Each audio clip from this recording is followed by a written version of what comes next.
नमस्कार दोस्तों, study with Dev channel में आपका स्वागत है। दोस्तों, जैव विविधता शुरू की है पिछली वीडियो में। आइए देखते हैं दोस्तों जैव विविधता के विनाश के कारण। जैव विविधता के विनाश के कारण पे चर्चा करते हैं दोस्तों। औद्योगिकरण, नगरीकरण, जनसंख्या वृद्धि इत्यादि के कारण प्राकृतिक आवासों का विनाश पहला है। दूसरा है पर्यावरण प्रदूषण और जलवायु प्रदूषण, यह भी जैव विविधता के विनाश के कारण है। कीटनाशकों और रसायनों का प्रयोग, जनन द्रव्य बैंक, ये सभी विनाश के कारण हैं। इन बैंकों के कारण अच्छी नस्ल की प्रजातियां तो तैयार हो रही हैं, लेकिन देसी प्रजातियां तेजी से विलुप्त हो रही हैं। पांचवा है औद्योगिक प्रौद्योगिकियां, ये होगा जैव विविधता के विनाश के कारण। अब देखते हैं जैव विविधता से लाभ। जैव विविधता से लाभ की चर्चा करते हैं दोस्तों। पारिस्थितिकी संतुलन बना रहता है। जैव विविधता से पारिस्थितिकी तंत्र में स्थिरता आती है। आर्थिक लाभ होता है। ये होगा जैव विविधता से लाभ। अब देखते हैं जीवों के बीच संबंध क्या क्या है। जीवों के बीच संबंध की अगर बात की जाए तो जीवों के बीच दो प्रकार के संबंध होते हैं। पहला है धनात्मक संबंध, दूसरा है ऋणात्मक संबंध। धनात्मक संबंध के अंतर्गत देखा जाए तो इस प्रकार के संबंध में दोनों जीवों को लाभ हो सकता है। यदि लाभ नहीं होता है तो किसी को हानि भी नहीं होगी। यह है धनात्मक जीवों के बीच संबंध का धनात्मक है। ऋणात्मक है, इस प्रकार के संबंध में दोनों को हानि हो सकती है या एक को हानि होगी और दूसरे को लाभ हो सकता है।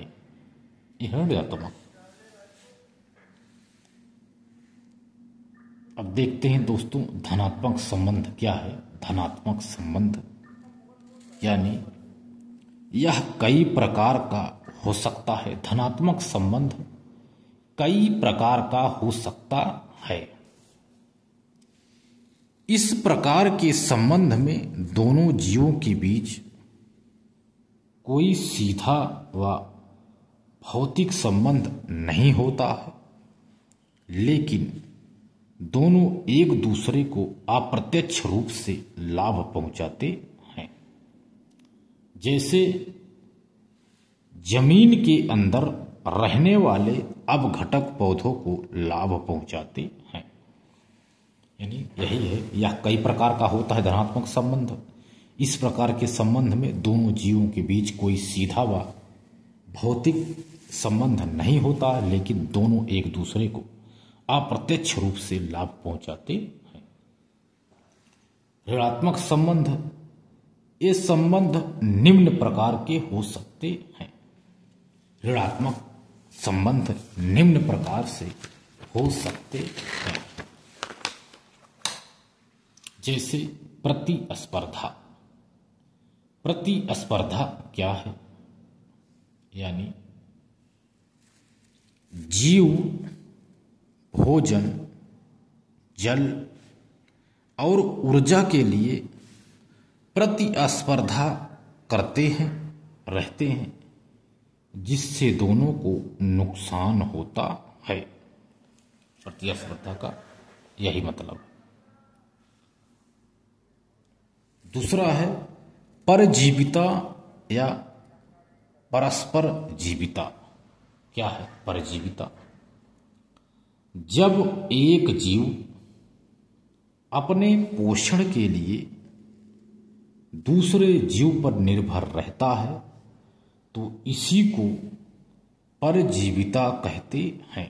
यानी एक जीव अपने पोषण के लिए दूसरे जीव पर निर्भर रहता है, इसी को ही कहते हैं परजीविता। इसमें परजीवी को तो लाभ होता है लेकिन मेजबान को नुकसान होता है। परजीवी को लाभ होगा, मेजबान को नुकसान होता है।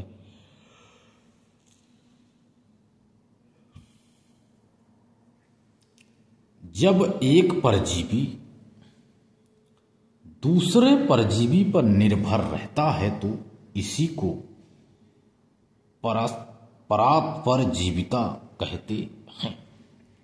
एक परजीवी दूसरे परजीवी पर निर्भर होता है। कभी कभी जैविक नियंत्रण के लिए परात्पर जीविता को बढ़ावा दिया जाता है। जैसे चूहे अधिक बढ़ गए हैं तो बिल्लियां छोड़ दी जाती हैं। विरोध। विरोध क्या है? विरोध जैसे पेनिसिलिन जैसे पौधे एंटीबायोटिक रसायन पैदा करते हैं, जिसकी वजह से पौधे के आसपास मिट्टी में रहने वाले जीवाणु मर जाते हैं।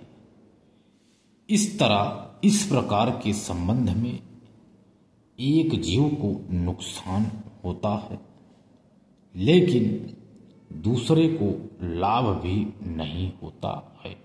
यह है विरोध। एलिलोपैथी क्या है? एलिलोपैथी कुछ पौधे एलार्जिक पदार्थों का उत्सर्जन करते हैं। कुछ पौधे एलार्जिक पदार्थों का उत्सर्जन करते हैं, जिसकी वजह से इनके आसपास के पौधों का विकास नहीं हो पाता, यहां तक कि इनके आसपास बीजों तक का अंकुरण नहीं हो पाता है। एमेंसेलिज्म क्या है? एमेंसेलिज्म गेंदा जैसे पौधों ऐसे रसायनों का स्राव करते हैं। गेंदा जैसे पौधों ऐसे रसायनों का स्राव करते हैं जिनकी वजह से मिट्टी में रहने वाले सूत्रकृमि मर जाते हैं। यही है एमेंसेलिज्म। दोस्तों मिलते हैं और बेहतरीन क्लास में, तब तक के लिए धन्यवाद। जय हिंद, जय भारत।